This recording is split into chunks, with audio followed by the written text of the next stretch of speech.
We've become somewhat familiar with this part as well. For each of these lines that we create, we can have those features for it and perform those actions. In this section, we have a line, or more precisely, a shape called line, which works very freely. There are a few points about creating this shape that I need to mention to you.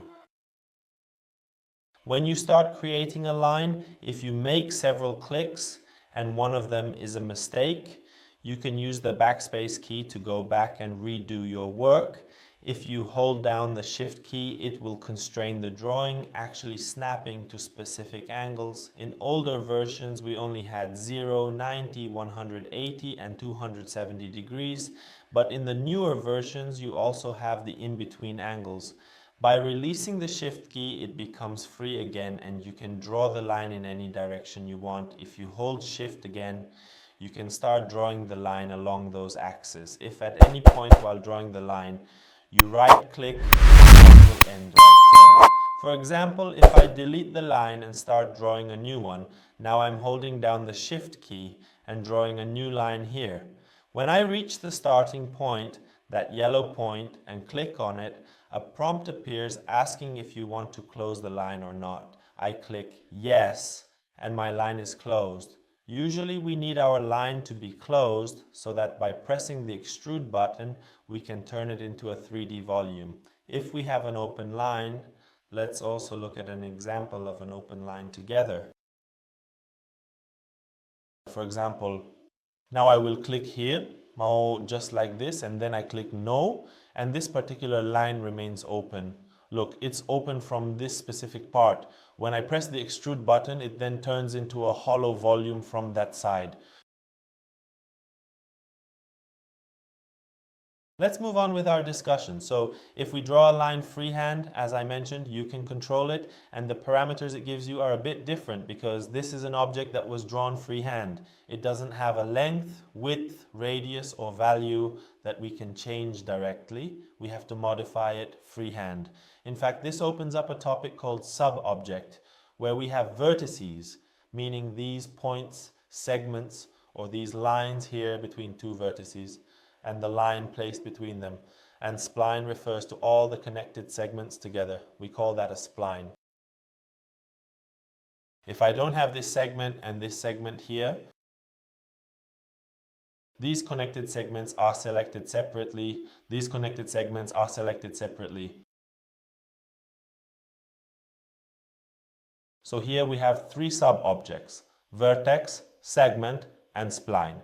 We can also access them from here, and we can switch between them using the 1, 2, and 3 keys. And if this is turned off, the sub-object mode is deactivated and the main object itself is active. I can move the main object itself. If we activate the sub-object, we can move the sub-objects, meaning the vertices and segments. You see, whichever one is enabled, that sub-object is active. When these are off, and only the main object is active, it means I can only move it as a whole. In the next sections, we'll get into the parameters of this part and I'll explain more for you. Just to point out here, our vertices have several modes. If you select the vertices you want and right-click on them, there's a smooth mode that softens them. There's the corner mode, which makes them sharp-cornered, creating distinct and angular points. There's the Bezier mode, which smoothly transitions and curves them out, and importantly, it adds this very useful handle, allowing us to meticulously control the precise curvature to achieve the exact shape we truly need for our design. The next incredibly versatile option is Bezier corner, which is also inherently smooth and possesses a handle. But the crucial difference is that this handle breaks independently from here. You can clearly observe it breaks at this specific point, and in this highly effective way, we can control our line segments with exceptional precision and individual adjustment. These are the fundamental vertex modes, which are absolutely essential and very important for us, especially when we are looking to accurately draw a complex or simple line with great detail and control in our creative work. Let's go back to this section. Okay, I have explained these to you very simply and briefly. Here, you can easily try creating different objects, examine the objects, check their parameters, and see what options they offer you so you can get the shape you want. And a very important point to mention here, for example, we have a rectangle here, and this rectangle only has a few simple parameters. Guys, we call these sections that expand rollouts. These rollouts, so the reason for these rollouts is so that we as beginners don't see too many extra parameters and we can activate them whenever we want. I'll explain these rollouts to you later. Right now, in this rollout, as you can see, there isn't anything special, just length, width, and this corner radius. But if I right-click on this object and convert to editable spline, it becomes editable. That means I can select the vertices and move them manually. I can grab this vertex and bring it here. Basically, I get access to the sub-objects, and as you can see, the parameters available to me are similar to the ones we had for this line here. If I go and create this line manually, the parameters are the same. So we can take any of these shapes we've created and later convert them to editable spline mode and have access to these parameters. Okay, so we've gotten a little familiar with the geometry section and the shape section. We learned that we can either start from a solid or from a line and then turn the line into a solid. We also got a bit familiar with the modifier list and saw that each of these tools can do something for us. Now let's move on to this section. Let's quickly go over all the transform tools together. Whatever object you have, here by pressing the hotkey buttons, you can see them. It even shows you the hotkeys. If you forget, the hotkey for move is the W key, the hotkey for rotate is the E key, and the hotkey for scale is the R key. By pressing W, E, or R, I can switch between these sets. You can easily switch between them. These gizmos we have here show us the axis, and by pressing the plus and minus buttons we can increase or decrease the size of the gizmo. If it's bigger, it might be easier for you to work with. When we press the W key, the move tool is activated. On the 3 axes I can move my object, the Z axis, the X axis, and the Y axis. Here it's showing us the X, Y, and Z, the main coordinates in 3D Max. That means relative to this plane, it's showing us the X, Y, and Z axis together. If I position myself on these planes between 2 axes, I can move the object along both axes at the same time. That means it moves on both the X and Z axes. If I position myself here, it moves on both the X and Y axes simultaneously. In fact, the axis that is going to be used becomes yellow. Here, we can easily move our object to the position we want. If I press the E key again, the rotate tool is activated and its gizmo looks like this. Whichever axis we want to rotate it on, we position ourselves on that axis, and this axis. Basically, wherever we position ourselves, here it rotates around the Z-axis, here it rotates around the X-axis, and here it rotates around the Y-axis. We can use this for rotation. If we press the A key, angle snap is activated. With the A hotkey, we can turn it on or off. What happens is that I can rotate my object in 5-degree increments. As you can see, it shows above 5 degrees, 10 degrees, 15, 20, 25, 30, 35, 45, and so on. The values keep changing. If I press the R key, the scale tool is activated and its gizmo looks like this, kind of triangular.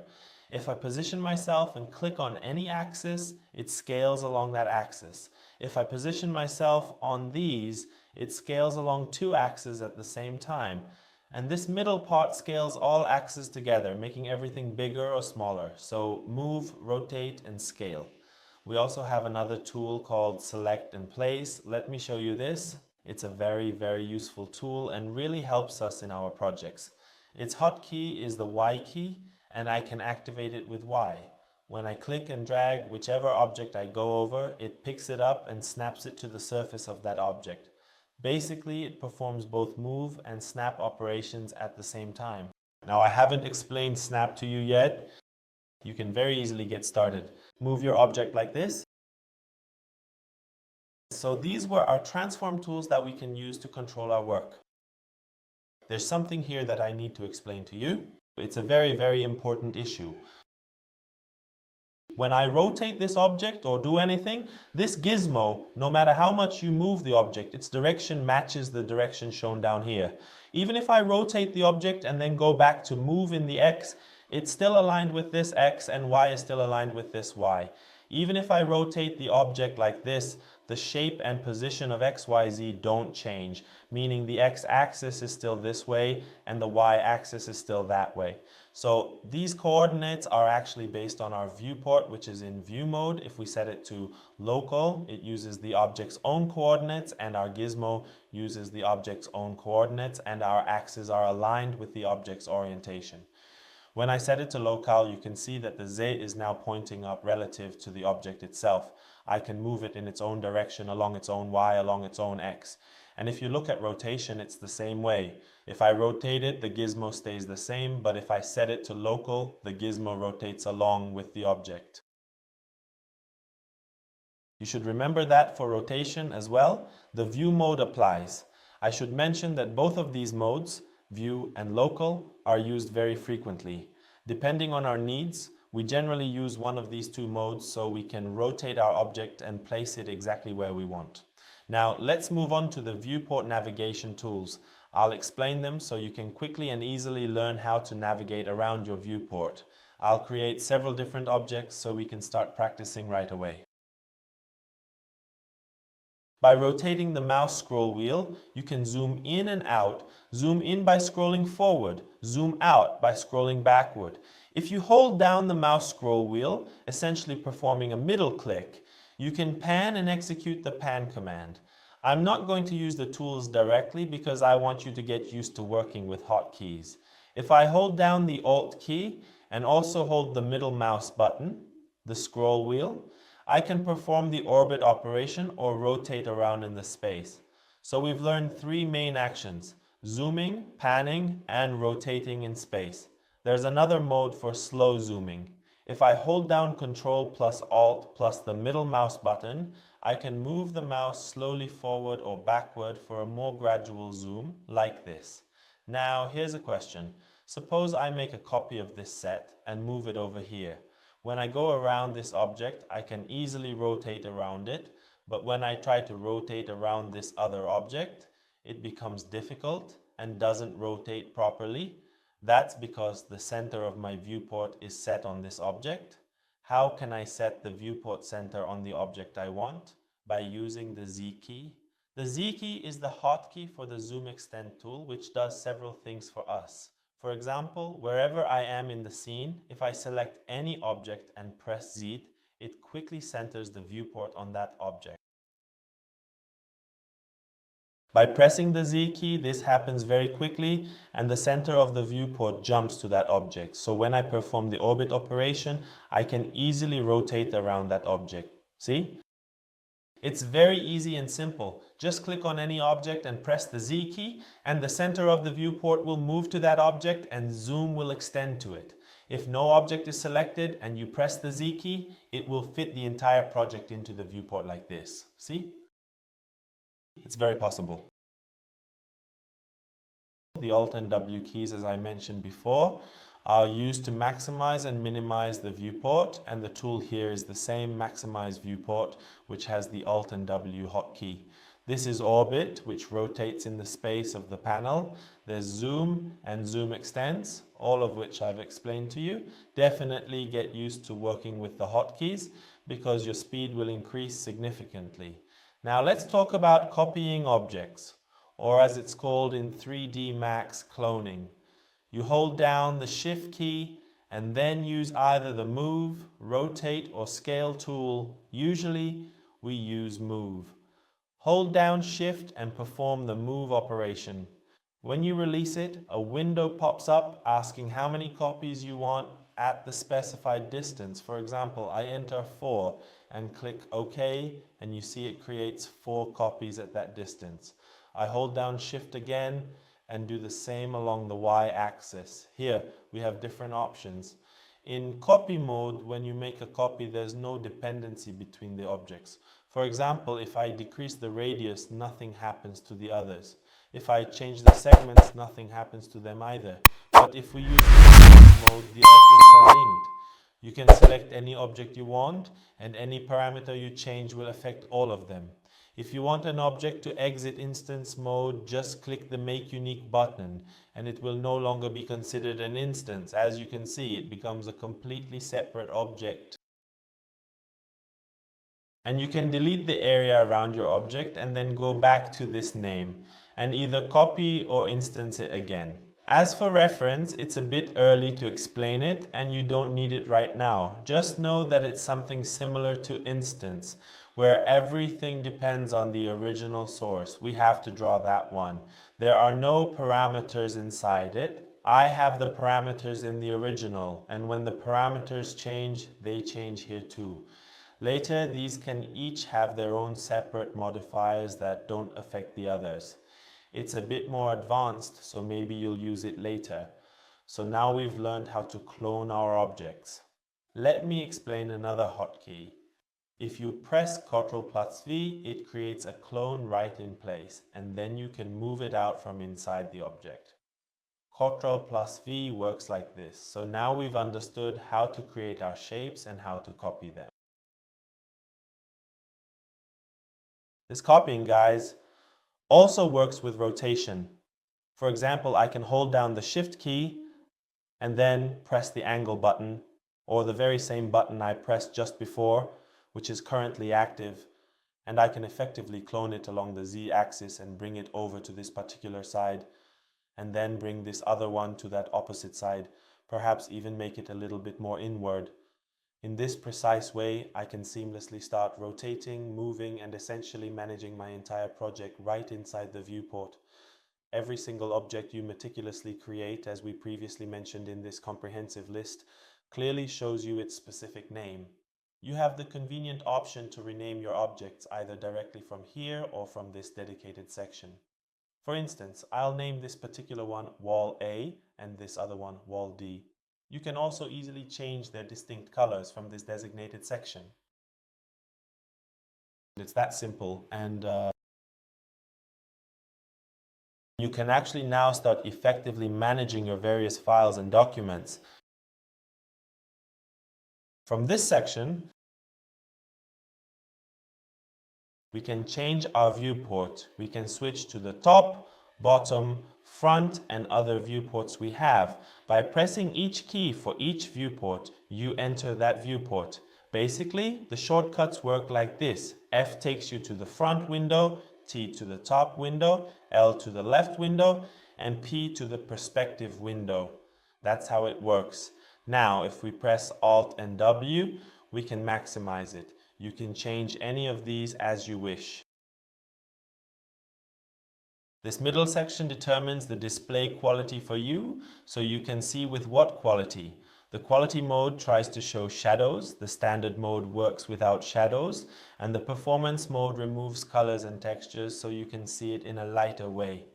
This section is also for viewport display modes, and usually we work with the default shading and these two options, wireframe and edged faces, which I explained to you.